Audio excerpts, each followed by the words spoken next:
Campfire talk, guys. So this is our last day and day 3 of the public red stag hunt in New Zealand. Yeah. So Patrik can tell you his overall emotions and experience. Well, everything about it is amazing. Like,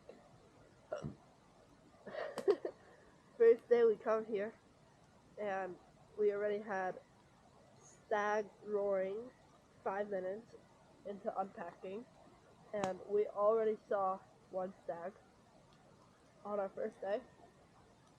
While we were hiking up the mountains, we see 4 red deer, red stags, and hinds walking up a side of a mountain steep like this, and after we find the spot, it's getting dark and a stag roars. We looking around everywhere, seeing where he is, and he was all the way around 500 yards away from us, and he was just right on the edge of another knoll, and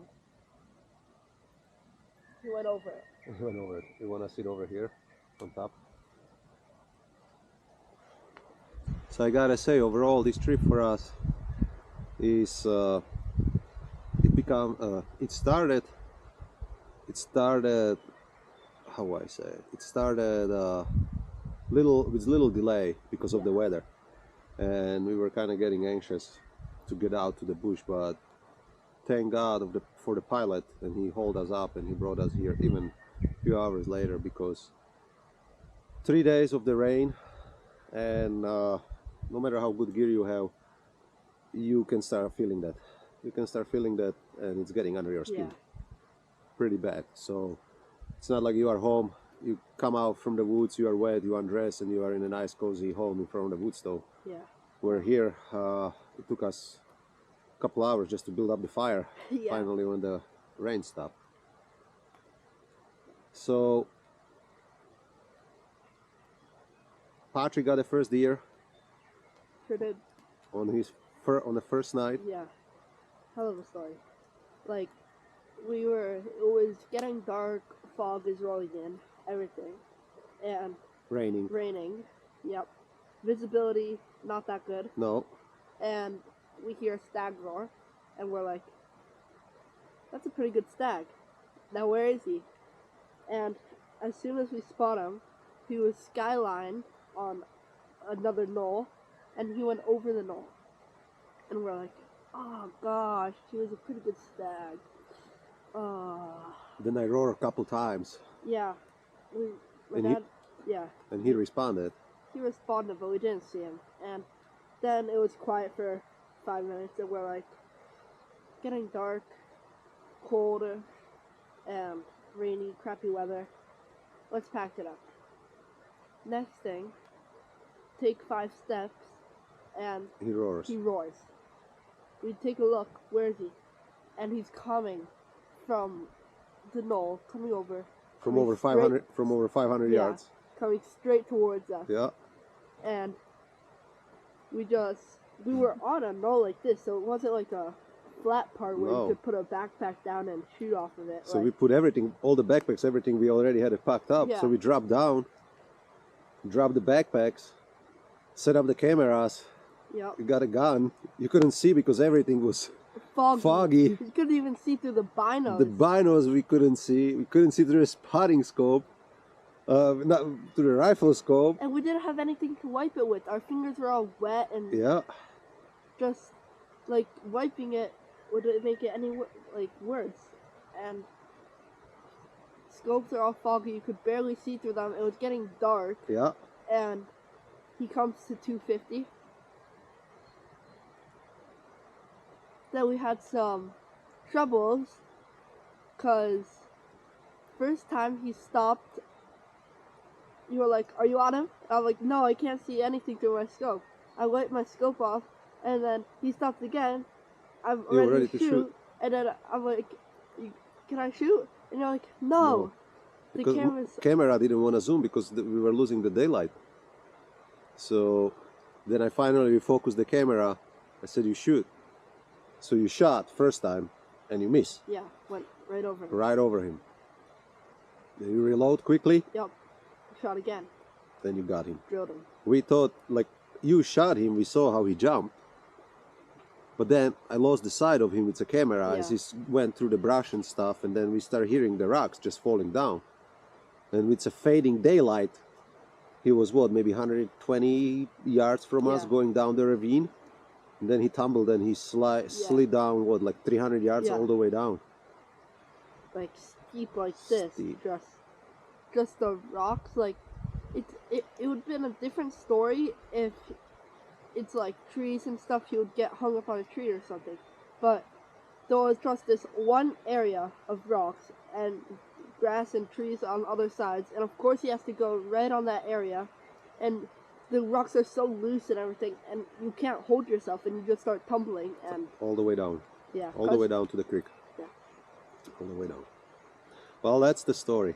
That's the story of Patrik I's Red Stag. And it's an incredible story, and I'm so happy that it all worked out and we were able to put this trip over so many months of planting and researching and getting our gear and just get it done, and we are successful. Yeah. We are successful. So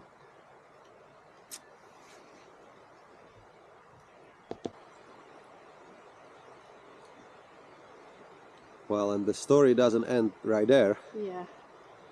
Because we got 3 days here hunting for the red stag, and after these 3 days we are moving up for 3 days to a different country where we're going to try to scout for the Himalayan tahr and chamois. Yep. But on our last day right here, as we hunted and we were watching for the other stags and stuff, we were ready to go out, and I just look up from the camp, as you guys see, I mean, all the mountains around us, and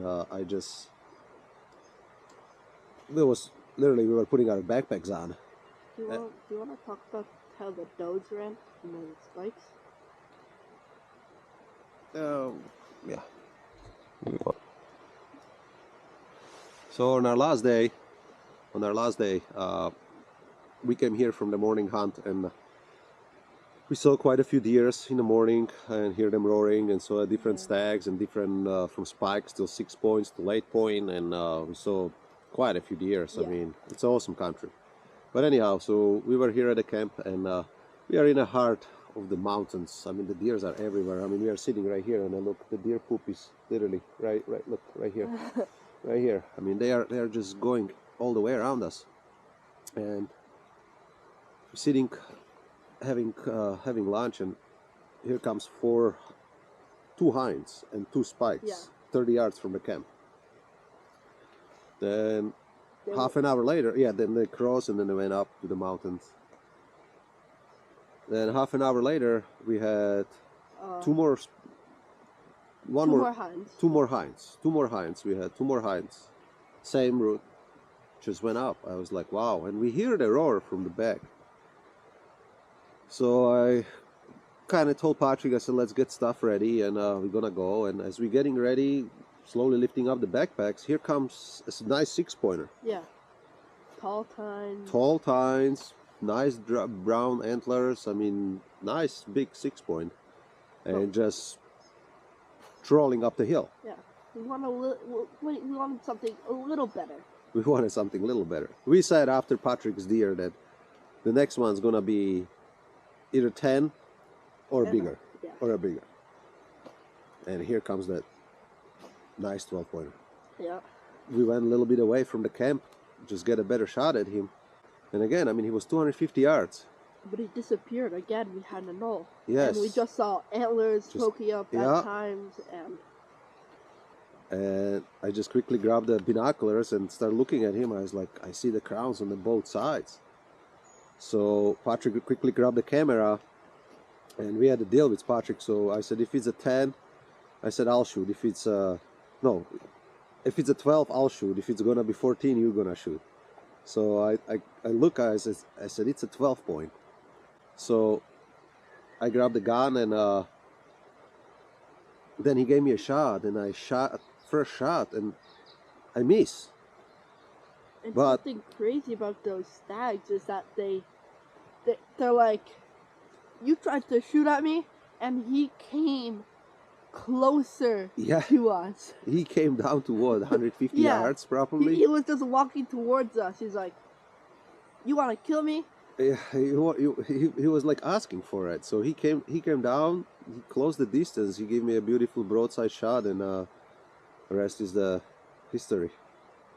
And we got him. So our first and last day, 2 beautiful deers for the New Zealand public ground hunting. Thanks to Scott Rogers from the Heli Rural. I mean, he chose and picked this location for us where he dropped it, and he said, I mean, we just completely rely on his opinion because we never hunted in New Zealand. To be here and to move through this country, it's challenging. It's hard. You're gonna have you need to have a good legs and good knees and good heart. So, but it's rewarded. It's rewarded. It's unbelievable, stunning country and animals all the way around you. So I just cannot wait what the next chapter is gonna bring us. Today, when we were hiking, today's a better day than it was before. Yes. And there was, like, you have mountains all around you, and then the clouds clear up, and then there's like 3 more levels. Yeah, of mountains, like 3 more levels. Huge. And like huge. All the way up into the clouds. So this is the story of our New Zealand red stag hunt. First, me and Patrik, father and a son. It's 12-year-old, it's not easy, but you try to do your best. But when it comes to rewarding and get animals, it's very good. Yeah. It's very good. So thank you guys. Thank you for watching this, and stay tuned for part 2 of Up in the Mountains, New Zealand, Himalayan tar hunt.